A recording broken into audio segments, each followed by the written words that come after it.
సంవత్సరాల తెలంగాణ ప్రజల స్థితిగతులపై గజ్వేల్ నియోజకవర్గంలో సదస్సును నిర్వహించారు.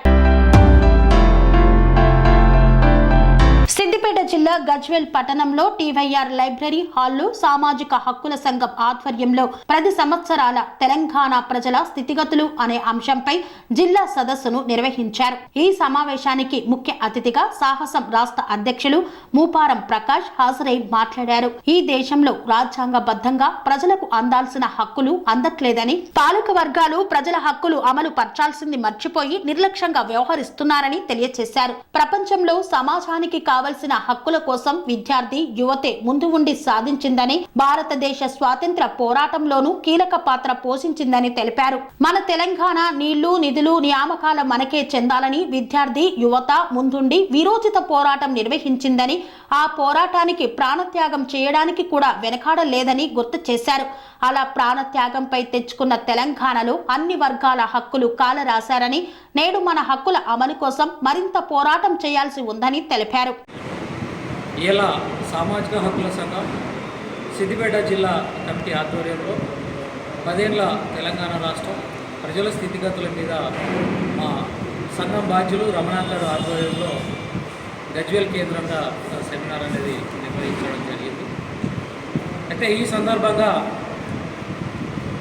సామాజిక హక్కుల సంఘం చెప్తుంది ఏంటంటే, నిధులు నియామకాల కోసం సంపదలో వాటా కోసం ఏర్పడిన తెలంగాణ రాష్ట్రంలో గత 10 ఏళ్లుగా సొంత రాష్ట్రాన్ని సొంత నాయకులు పాలించుకున్నప్పటికీ కూడా ఏదైతే ప్రజా అభిష్టానం మేరకు తెలంగాణ రాష్ట్రం సాధించుకున్నామో అది జరగలేదు.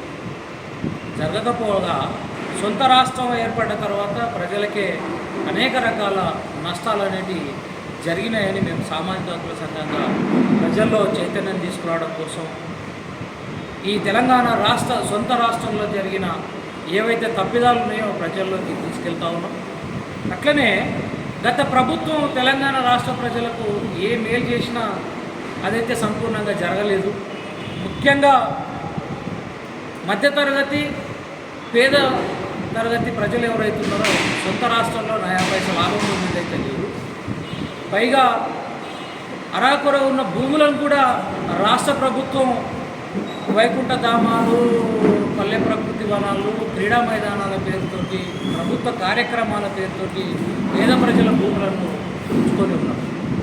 అంతటితోటి గత ప్రభుత్వం ఆగలేదు.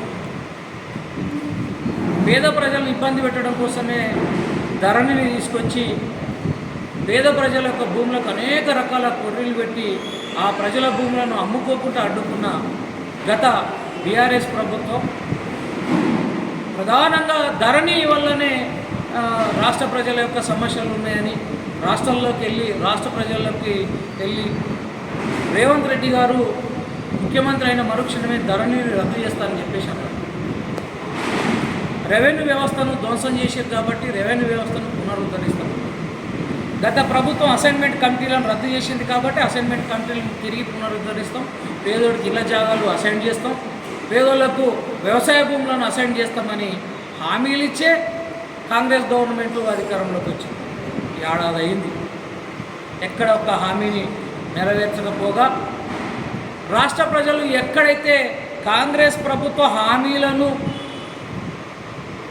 నెరవేర్చమని డిమాండ్ చేస్తారో అనే భయంతో ఇవాళ హైదరాబాద్ కేంద్రంగా హైడ్రా పేరుతోటి బౌల అంతస్తులను FTLలో ఉన్నాయని, లేదు ప్రభుత్వం